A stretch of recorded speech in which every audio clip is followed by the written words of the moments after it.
حسبي ربي جل الله ما في قلبي غير الله۔ آپ نے صبح فرمایا اینا علی، علی کہاں ہے، ان کو بلایا جائے۔ اب جب حضرت علی المرتضی رضی اللہ عنہ آتے ہیں، آپ علیہ السلام نے فرمایا علی آج اس لشکر کی قیادت آپ کے ہاتھ میں ہے، اللہ نے آپ کا انتخاب کیا ہے، یہ جھنڈا اٹھائیں، امیر لشکر بن کر اس قلعے کو فتح کریں اور یہاں اسلامی نظام کا راستہ ہموار کریں۔ حضرت علی نے عرض کی اے آقا میں کیسے یہ کام کر سکتا ہوں، میری آنکھوں کی کیفیت دیکھیں، آنکھوں میں درد ہے، آنکھیں سرخ ہیں، آشوب چشم میں مبتلا ہوں۔ آپ نے فرمایا میرے قریب ہو جائیے، اور اس وقت میرے پیغمبر نے اپنا مبارک لعان دہن مبارک سے اپنی انگلی پہ لگایا اور حضرت علی کی آنکھوں پہ لگایا۔ میرے پیغمبر کا معجزہ ظاہر ہوتا ہے۔ علی کہتے ہیں اور صحابہ کہ یہ لعاب لگانے کی دیر تھی، بیماری ایسے ختم ہو گئی جیسے آنکھ میں کبھی کچھ ہوا ہی کوئی نہیں تھا۔ ایک لمحے میں حضرت علی کو اللہ نے شفا دی، فرمایا جاؤ۔ اب حضرت علی گئے اور آپ اپنا لشکر لے کر، دستہ لے کر، اور وہاں قلعے کا جو بڑا جنگجو تھا جس کا نام مرحب تھا وہ سامنے آیا۔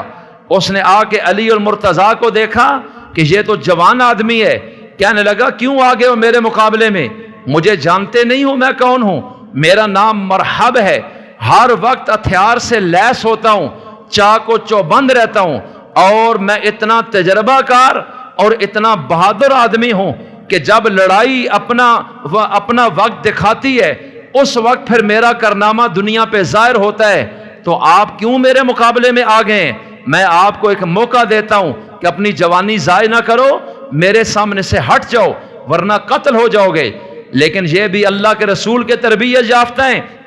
اس وقت اس نے مرحب نے رجزیہ اشعار پڑھے، جب میدانوں میں لوگ اترتے تھے تو رجزیہ اشعار پڑھتے تھے مقابلے میں آ کے، جو اپنے لشکر کے جوش کو بڑھاتا اور دشمن پہ خوف کو بٹھا دیتے تھے۔ اس طرح کے اشعار وہ پڑھتے تھے میدانوں میں مردوں کی طرح، تاکہ پتہ چلے کہ ہم بڑے روب والے لوگ ہیں، اور دشمن کو ایڈوانس نفسیاتی طور پر وہ زیر کرنے کے لیے یہ وار کرتے کہ تلوار کا وار بعد میں ہے، نفسیاتی طور پر ان کو پہلے گرا دینا ہے۔ اس لیے اب مرحب کہنے لگا قد علمت خیبر انی مرحب شاک السلاح بطل مجرب۔ اب وہ کہنے لگا سنو، سارا خیبر جانتا ہے کہ میں مرحب ہوں، شاک السلاح، ہر وقت ہتھیار میرے جسم کے ساتھ بندھے رہتے ہیں، بطل، بہت بہادر آدمی ہوں، مجرب، اور بہت تجربہ رکھتا ہوں لڑائیوں کا، میں تمام گر جانتا ہوں، تمام چالیں سمجھتا ہوں، دشمن کے وار کو خطا کیسے کرنا ہے اور دشمن کو انجام تک کیسے پہنچانا ہے۔ اب وہ کہنے لگا ہٹ جائیں۔ اب حضرت علی نے جب یہ باتیں سنی اس وقت اس نے کہا کہ جب لڑائی بھڑکتی ہے تو پھر میرا یہ جوش کئی گنا بڑھ جاتا ہے، توجہ میری طرف کیجئے۔ اب حضرت علی نے جواب میں جو شعر پڑھے اس میں کیا فرمایا؟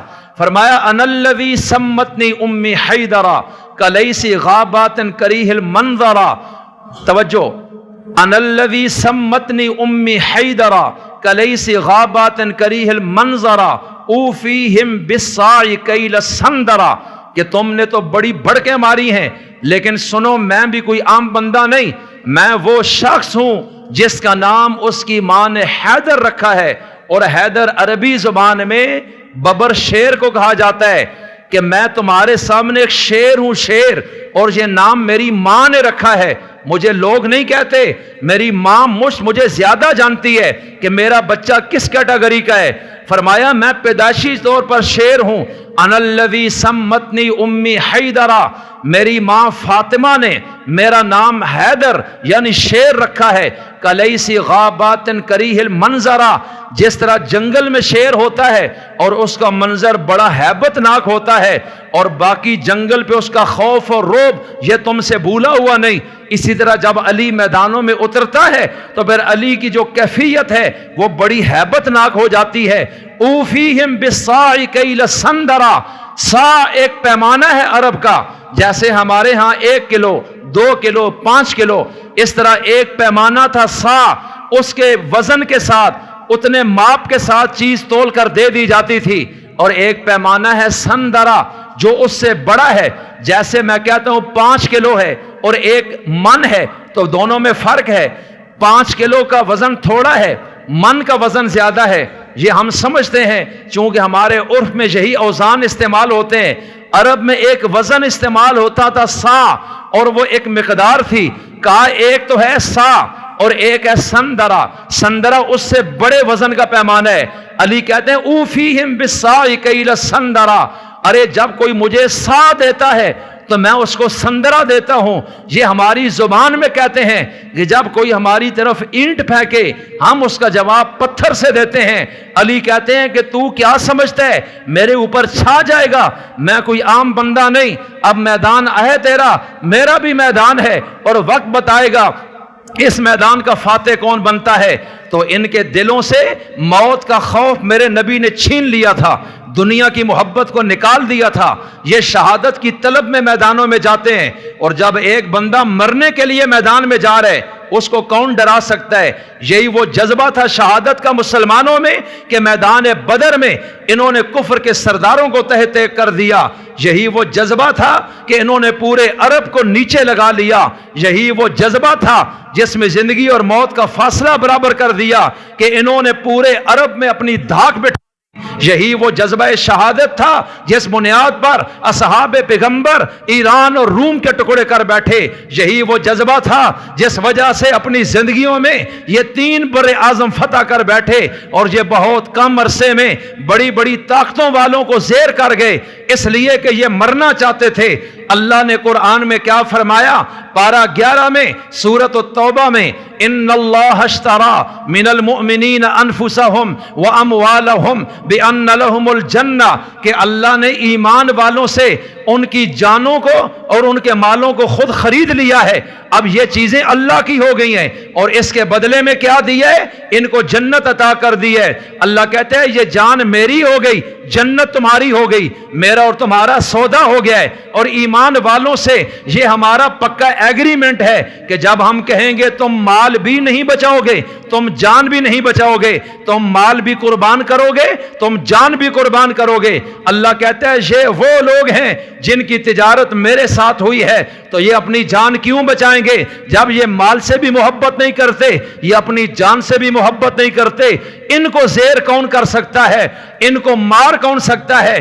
ان کو فتح کون کر سکتا ہے؟ یہی وجہ ہے کہ کربلا کے میدان میں یزیدی فوجیں طاقت دکھاتی رہیں, لیکن صحابی رسول حضرت حسین کو زیر نہیں کر سکی, اس لیے کہ وہ تو شہادت کے طلبگار ہیں. یہی وجہ ہے عثمان غنی کو وہ جتنے بلوائی اور بدماش تھے ان کے تخت سے اتارنا چاہتے ہیں ظلمن, لیکن یہ صحابی جان دے رہا ہے لیکن اللہ کے نبی کی وصیت کو نہیں توڑ رہا. اس کی وجہ یہ ہے کہ یہ جان دینا چاہتا ہے, یہ شہید ہونا چاہتا ہے. تو پھر جو شہادت چاہتا ہو اور دل سے فیصلہ کر چکا ہو اس کو سپر پاور بھی کبھی غلام نہیں بنا سکتی. اس لیے صحابہ نے اللہ کے علاوہ کسی کی غلامی کو قبول نہیں کیا. تو آج علی اسی درسگاہ کا تربیت یافتہ ہے جس درسگاہ میں تربیت مربی میرے رسول ہیں اور تربیت میرے مصطفیٰ کی ہے. تو علی بتا رہا ہے مجھے ڈراتا ہے, میں ڈرنے والا نہیں. اگر تو اپنی بڑھ کے مارتا ہے تو پھر میں ایک شیر کی مانند ہوں, اور وقت تمہیں بتائے گا کہ میں تیرا تیا پانچا کر کے رکھ دوں گا. اس لیے تو پہل کر, اپنا حملہ کر, اس کے بعد میرا وار بھی چیک کر لینا. اٹھائیے کتابوں کو پڑھ لیجئے. مرحب نے پہلا وار علی المرتضیٰ پہ کیا, لیکن انہوں نے تمام جنگی چالیں, سیاسی جنگی تدبیریں اور میدان میں یہ حرب و ضرب یہ مکمل میرے رسول سے سیکھی تھیں.